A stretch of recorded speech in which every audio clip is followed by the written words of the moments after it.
जय हिंद दोस्तों, आप सभी का स्वागत है एक बार फिर से आपके अपने यूट्यूब चैनल यूनिक ज्ञान में।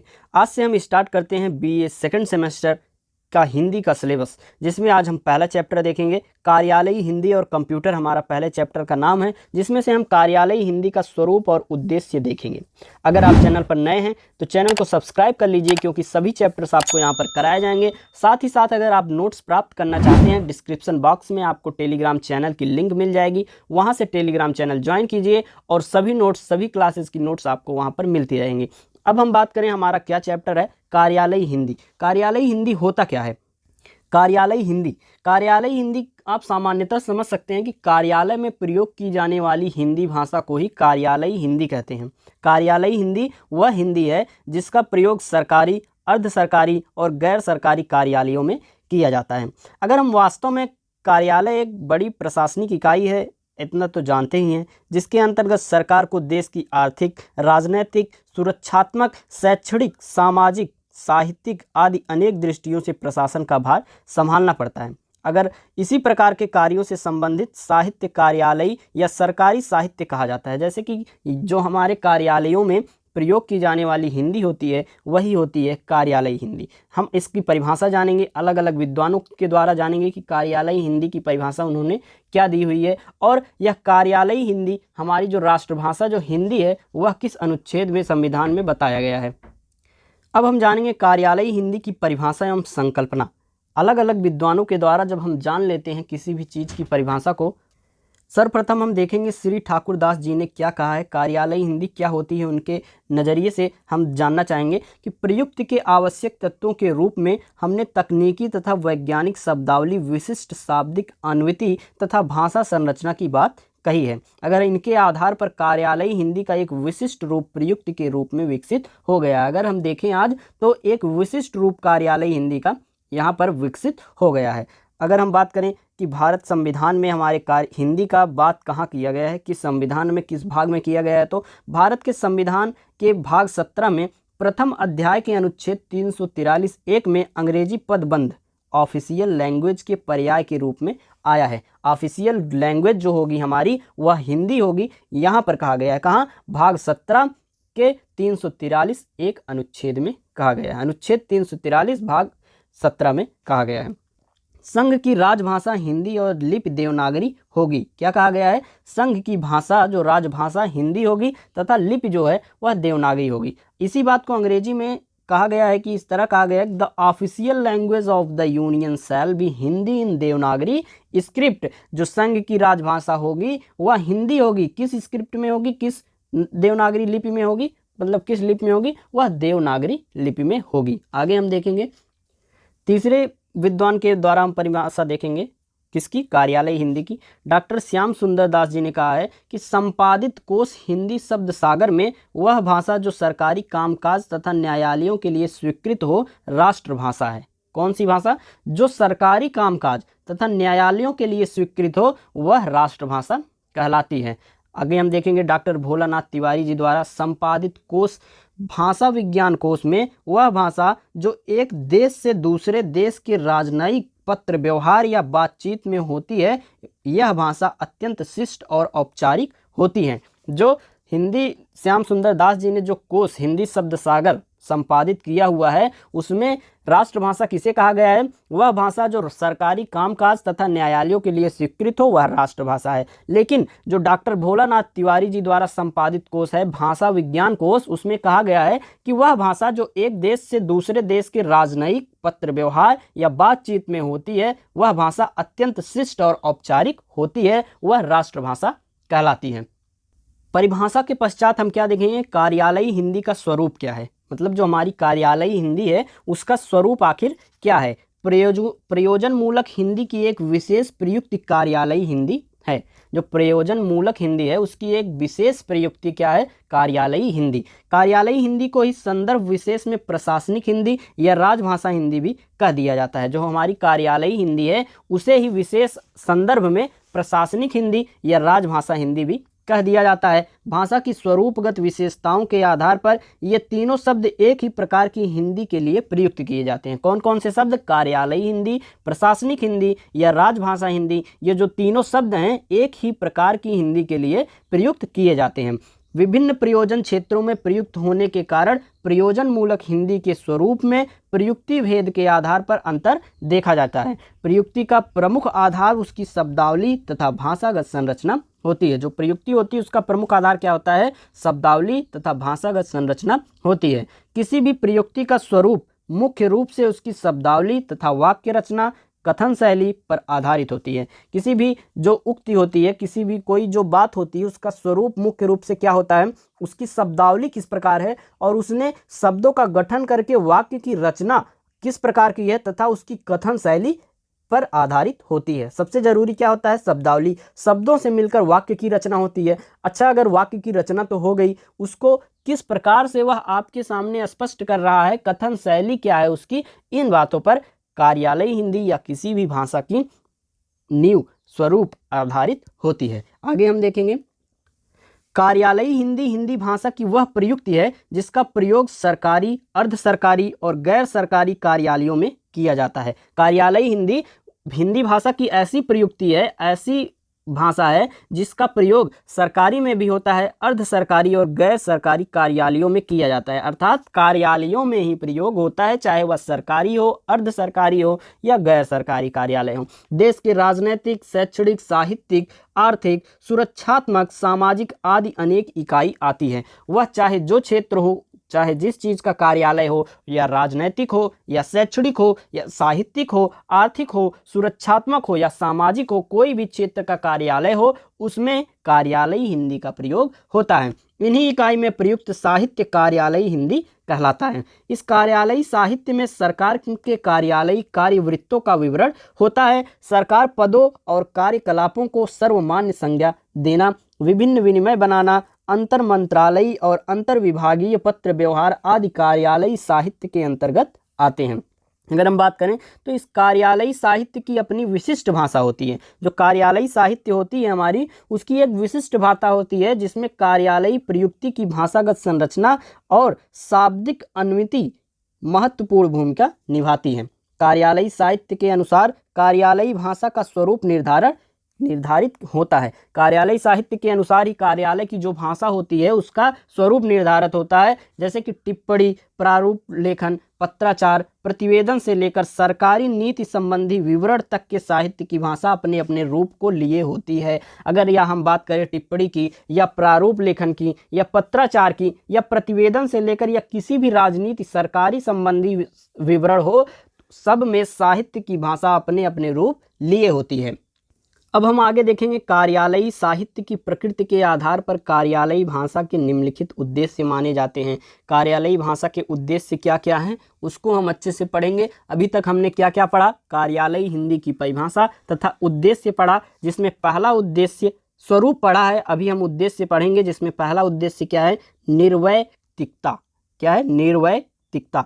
कार्यालय में सामान्यतः कोई व्यक्तिगत नहीं होता है। कोई भी व्यक्ति किसी भी कार्यालय में व्यक्तिगत नहीं होता है। सभी कार्यालयों में कार्य करने का तरीका एवं अधिकार स्पष्ट किए होता है। अलग अलग कार्यालयों में कार्य करने का तरीका एवं उसके अलग अलग लोगों के अधिकार स्पष्ट रहते हैं। इन कार्यालयों में कार्य करने से पूर्व अधिकारी या कर्मचारी के अधिकार स्पष्ट कर दिए जाते हैं। अधिकारी का अधिकार अलग होता है और कर्मचारी का अधिकार अलग होता है या अस्पष्ट रहता है। इन्हीं अधिकार क्षेत्र में रहकर व्यक्तियों को कार्य करना होता है। अधिकारियों एवं कर्मचारियों के अपने अपने स्तर पर अधिकार होते हैं। सभी कार्यालयों में उच्च पदस्थ अधिकारी उनके अधीन अधिकारियों को कार्य करने के आदेश दे सकता है। जो उच्च अधिकारी होते हैं वो अपने अधीन अधिकारियों को कार्य करने के आदेश दे सकता है। यह आदेश उनके अधिकार क्षेत्र में सीमित होते हैं। उनको यह अधिकार होता है कि वह अपने अधीन अधिकारी को आदेश दे सकें। वह अधिकारी व्यक्तिगत निजी कार्यों को इनमें शामिल नहीं कर सकता। जो अधिकारी होता है वह यह नहीं कह सकता जाओ मेरे घर पर सब्जी पहुंचा के आओ। वहाँ की जो ऑफिशियल वर्क रहेगा वह करवा सकता है। इसी तरह उच्च पदस्थ अधिकारियों के आदेश या सूचनाओं पर उनके नीचे के अधिकारी वह कार्य स्वयं कर सकते हैं। या उसे आवश्यकता अनुसार उनसे भी नीचे अधिकारी कर्मचारियों को संप्रेषित कर सकते हैं जो उनके अधीन हो। उनके भी अधीन अगर कोई लोग है वह चाहें तो उन्हें भी यह कार्य सौंप सकते हैं जो उन्हें अपने उच्च अधिकारी से प्राप्त हुआ है। वह अधिकारी व्यक्तिगत रूप से कुछ न कह निर्व्यक्तित रूप से कहता है, जैसे पत्र भेजा जा रहा है, सूचित किया जा रहा है आदि।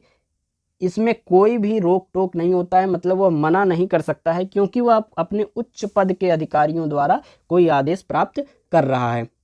यही कारण है जिसके कारण कार्यालय के सभी पत्रादि प्रशासन की ओर से लिखे जाते हैं। जो पत्र लिखे जाते हैं वह प्रशासन की ओर से लिखे जाते हैं। यही कारण है कार्यालय हिंदी में कर्मवाच्य की प्रधानता होती है। जैसे मंत्रालय की सहमति, स्वीकृति प्राप्त कर ली गई है। किसी चीज़ की जब स्वीकार कर लिया जाता है, कोई अगर पारित करवाना हो स्वीकार कर लें उच्च अधिकारी, तो ऐसे लिखा जाता है स्वीकृति प्राप्त कर ली गई है, तदनुसार यह निर्णय किया गया है कि। इन शब्दों का प्रयोग कार्यालयी पत्रों में किया जाता है सहानुभूति पूर्वक विचार के लिए। जैसे कोई भी कार्य हो, कोई भी टॉपिक हो जिस पर विचार करने के लिए, सहानुभूति पूर्वक विचार करने के लिए अपने अधीनस्थ जो कर्मचारी हैं उनके पास ट्रांसफ़र कर सकते हैं कि आप अपना विचार इस पर व्यक्त कीजिए। अनुमोदन की आशा है, कृपया तत्काल कार्यवाही की जाए। ये जो शब्द हमने बताए, इन सभी शब्दों का प्रयोग किस में होता है? कार्यालय के पत्रों में। अगला हमारा क्या उद्देश्य है? तथ्यों में स्वपूर्णता और स्पष्टता होनी चाहिए। जो हम पत्र लिखें कार्यालयी हिंदी, कार्यालयी भाषा में, वह स्वपूर्णता अर्थात वह स्वयं में पूर्ण होने चाहिए। ऐसी बात हो कि उसमें ऐसा ना लगे कि यह वाक्य अधूरा रह गया है। जो भी टॉपिक पर डिस्कस किया जाए वह स्वयं में पूर्ण हो, अपने आप में पूरा हो और उसमें एक स्पष्टता दिखाई दे। कार्यालयी हिंदी का स्वरूप सरल, स्पष्ट तथा सुबोध होना चाहिए। जो कार्यालयी हिंदी है उसका स्वरूप जो है वह सरल, स्पष्ट और सुबोध होना चाहिए। इस हिंदी का वह स्वरूप विभिन्न प्रशासनिक कार्यों के लिए सरकारी तथा कार्यालयों में स्पष्ट होना चाहिए। अगर हम बात करें कार्यालयी हिंदी में तथ्यों पर अधिक बल दिया जाता है। जो कार्यालयी हिंदी होती है उसमें तथ्यों पर अधिक बल दिया जाता है। साथ में यह अपेक्षा की जाती है कि वे तथ्य अपने आप में पूर्ण व स्पष्ट हों। जो तथ्य जिन पर बल दिया जा रहा है, यह अपेक्षा उनसे रहती है कि वह तथ्य जो हैं वह अपने आप में पूर्ण हों या स्पष्ट हों। प्रशासन के क्षेत्र में संदेह और भ्रांति को अलंकार नहीं, भाषा का दोष माना जाता है। जो संदेह और भ्रांति उत्पन्न करे उसे किसी प्रकार का अलंकृत शोभा नहीं करता है कार्यालयी भाषा को, ऐसा नहीं समझा जाता है। अगर उसमें संदेह और भ्रांति के कुछ शब्द जुड़े हुए हैं तो वह कार्यालयी हिंदी भाषा का दोष माना जाता है। इसके अभाव में कभी कभी पत्रों की उपेक्षा हो जाती है या कार्यवाही में विलंब हो जाता है। कार्यालयी पत्रों में अस्पष्ट बातें विचार निर्णय में बाधा ला सकते हैं। जैसे कोई भी बात आप स्पष्ट रूप से लिखेंगे तभी आपके कार्य होंगे। इतना तो आपको पता ही होगा। अगर आप मान लीजिए कि आप अवकाश के लिए अपने प्रधानाचार्य को पत्र लिखते हैं, एक प्रकार से यह भी कार्यालय, मान लीजिए कि आप लिख रहे हैं, अगर उसमें आपने स्पष्ट रूप से लिखा ही नहीं है कि हमें 2 दिन का अवकाश या कुछ दिनों का अवकाश चाहिए, यह आपने नहीं लिखा है, बस उनको आपने अपनी बीमारी के बारे में बता दिया, जो भी रीज़न हो आपकी अवकाश के लिए उसको बता दिया, लेकिन यह नहीं बताया कि हमें अवकाश प्रदान हो न की ज़रूरत है, तो कैसे आपको अवकाश प्रदान होगा? जो अवकाश प्रदान करने की क्रिया है उसमें आपको बाधा आ सकती है। किसी बात का संस्मरण करना तो मूल पत्र की पत्र संख्या अवश्य लिखनी चाहिए, वरना संस्मरण केवल अस्पष्ट व अधूरा रह जाएगा। आगे हम देखेंगे अगला उद्देश्य हमारा क्या है। अगला उद्देश्य हमारा यथासंभव असंदिग्धता। प्रशासन हेतु विभिन्न कार्यालयों में हिंदी का प्रयोग किया जाता है। कार्यालयी हिंदी का रूप सामान्य बोलचाल की हिंदी से बहुत कुछ भिन्न होता है। इस भिन्नता का प्रमुख कारण है, कौन सा कारण है? कार्यालयी हिंदी की विशिष्ट प्रयुक्ति। उसके जो शब्द होते हैं, कुछ शब्दावली तथा वाक्य संरचना कुछ विशिष्ट होती है। इस आधारभूत संरचना में सामान्य बोलचाल तथा प्रादेशिक भाषा का प्रभाव पड़ना स्वाभाविक है, परंतु इस कारण विचारों में, वाक्यों में क्लिष्टता आ सकती है। यदि भाषा क्लिष्टता, अस्पष्टता और अप्रचलित प्रयोग होता है तो संदिग्धता की गुंजाइश रहती है। अगर किसी भी भाषा में क्लिष्टता आ जाए, अस्पष्टता आ जाए, अप्रचलित प्रयोग हो उसमें, तो निर्णय है कि वहाँ पर संदिग्धार्थकता की गुंजाइश रहती है। संदिग्धार्थकता प्रशासन के लिए घातक होती है।